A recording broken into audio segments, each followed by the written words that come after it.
grab a handful of your belly. That soft layer you can squeeze between your fingers is not the fat that is killing people. The dangerous fat is deeper. Right now, inside your abdomen, there may be a thick layer of fat you will never be able to touch. It is wrapped around your liver. It is strangling your intestines. It is pressing against your pancreas. You cannot see it in a mirror and you cannot feel it with your hands, but it is run over your metabolism like a second organ. Most people think belly fat is a cosmetic problem you burn off with crunches and salads. That is not how this works. Visceral fat is a completely different tissue. It has 4 times more stress hormone receptors than the fat on your arms or thighs. It listens to different signals. It responds to different triggers. And here is the part nobody tells you. It is actually easier to lose than the fat you can pinch once you understand what unlocks it. Japan figured this out before anyone else. They did not build a fad diet. They built an entire public health system around visceral fat, backed by clinical research and enforced by national law. The methods are not magic. They are physiology. And they work because they target the exact metabolic pathways visceral fat is most vulnerable to. I am going to break this down method by method, starting with the simplest daily habit and building toward the full combined protocol that Japanese physicians actually prescribe for metabolic syndrome. For each one, you will learn exactly what it does inside your body at the hormonal and cellular level. Not just what to do, but why it works. By the end, you will understand the machinery behind visceral fat storage and release better than most people who have dieted their entire lives. Let us start with something that sounds almost ridiculous. Breathing. A breathing exercise that melts belly fat sounds like something you would scroll past. So let us be skeptical together for a second and then look at why the biology actually checks out. Your body has 2 modes, stress mode and rest mode, sympathetic and parasympathetic. When you're in stress mode, your adrenal glands pump out cortisol. Cortisol is not a villain. It is a survival hormone. It tells your body to store energy somewhere it can be accessed fast, and the fastest access depot in your body is visceral fat. Here is what makes that relevant. Visceral fat tissue has 4 times more cortisol receptors than the fat under your skin. 4 times. So when stress hormones are circulating, visceral fat is listening harder than any other tissue in your body. It is actively collecting. The Ryosuke method is built around one simple ratio, 3 seconds in, 7 seconds out. You inhale for 3, then you exhale forcefully for 7. You do this for 2 to 6 minutes. That extended exhale is the key. When your exhale is longer than your inhale, it stimulates your vagus nerve, the longest nerve in your body, running from your brain stem all the way down to your gut. The vagus nerve is essentially the off switch for stress mode. Activate it, and your nervous system shifts into parasympathetic dominance. Cortisol drops measurably within 10 to 15 minutes. And when cortisol drops, those visceral fat cells that were locked in storage mode start to unlock. The fat does not burn from the breathing itself. The calories you burn doing this are tiny. The mechanism is hormonal. You are lowering the chemical signal that tells your body to hold on to visceral fat.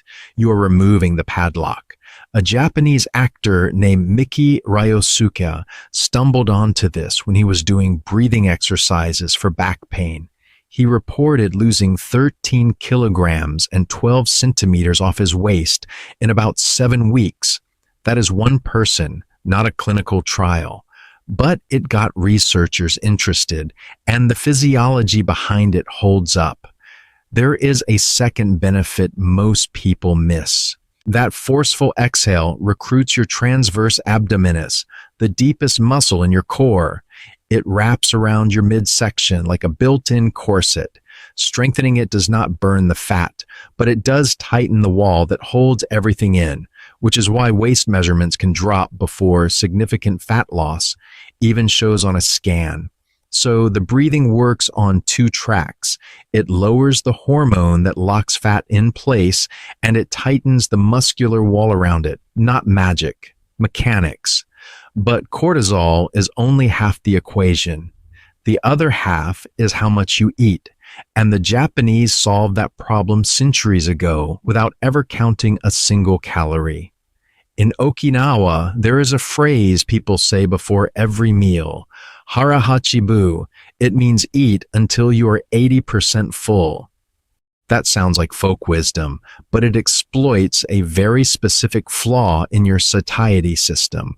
When food hits your stomach, stretch receptors in the stomach wall fire a signal up your vagus nerve to your brain. Your brain registers that something is arriving, but the full hormonal cascade that actually makes you feel satisfied, the release of leptin, PYY, and CCK that takes 15 to 20 minutes to peak. There is a gap. You are eating in a window where your stomach knows food is there, but your brain has not yet gotten the memo to stop. Most people eat right through that gap and stop only when they feel stuffed. Okinawans stop at 80%. By the time the satiety hormones catch up, they land right at full. No overshoot. The result is a natural 15 to 20% caloric deficit at every meal. No tracking required. Okinawans average about 1,800 calories a day, compared to roughly 2,500 in the typical American diet. And here is the part that surprises everyone. When your body faces a mild, consistent caloric deficit like this, it does not raid fat stores evenly. Visceral fat goes first. The reason is chemistry. Visceral fat cells have a higher density of beta-adrenergic receptors, the receptors that respond to fat-burning signals.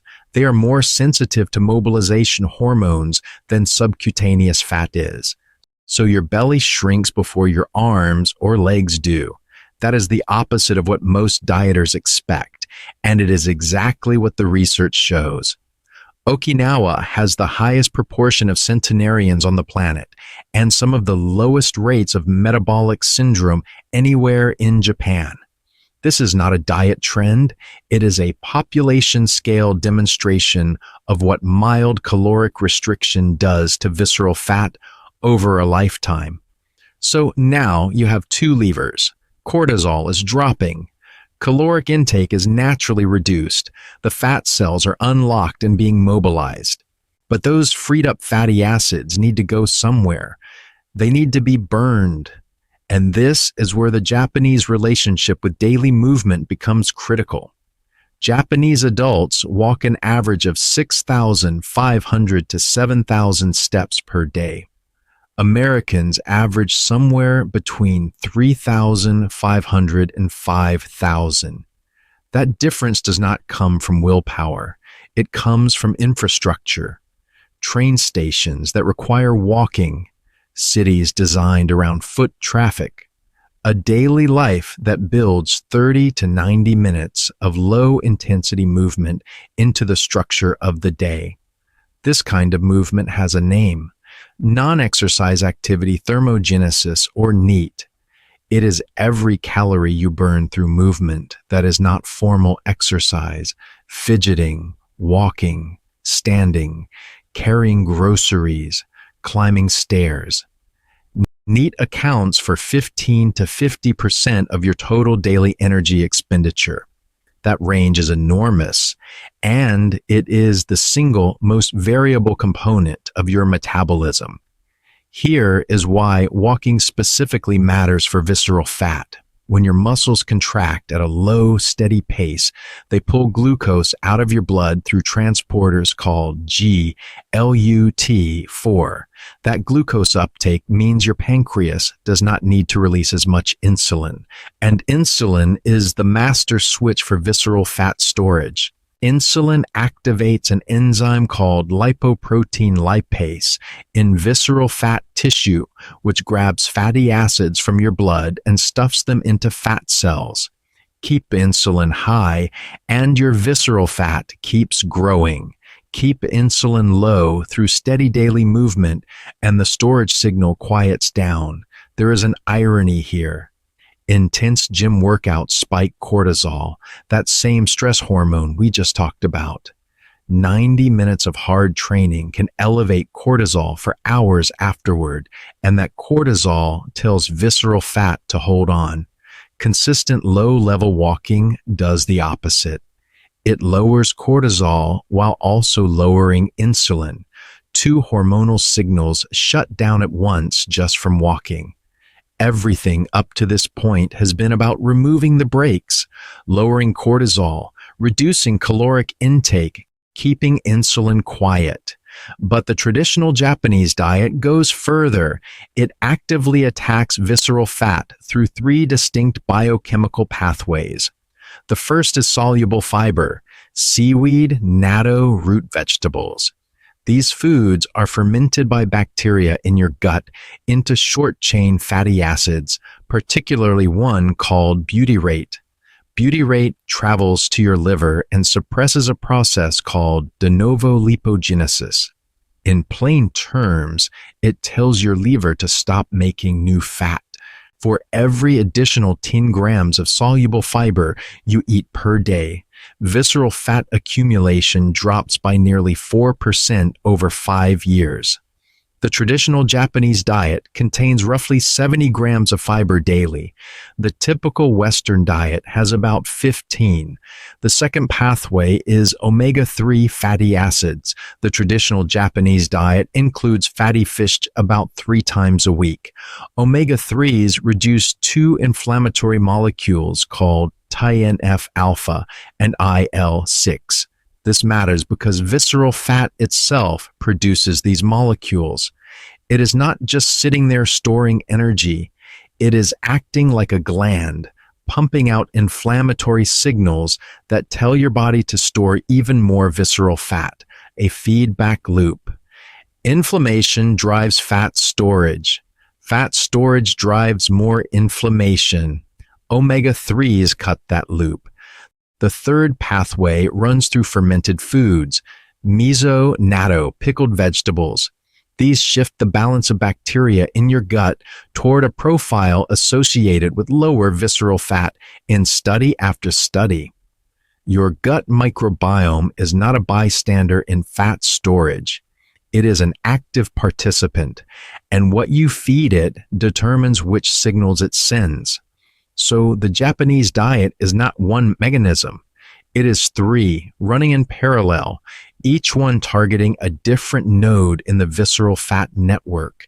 And when you layer all of these methods together, something remarkable happens. Japan is the only country on Earth where your waistline is measured by law.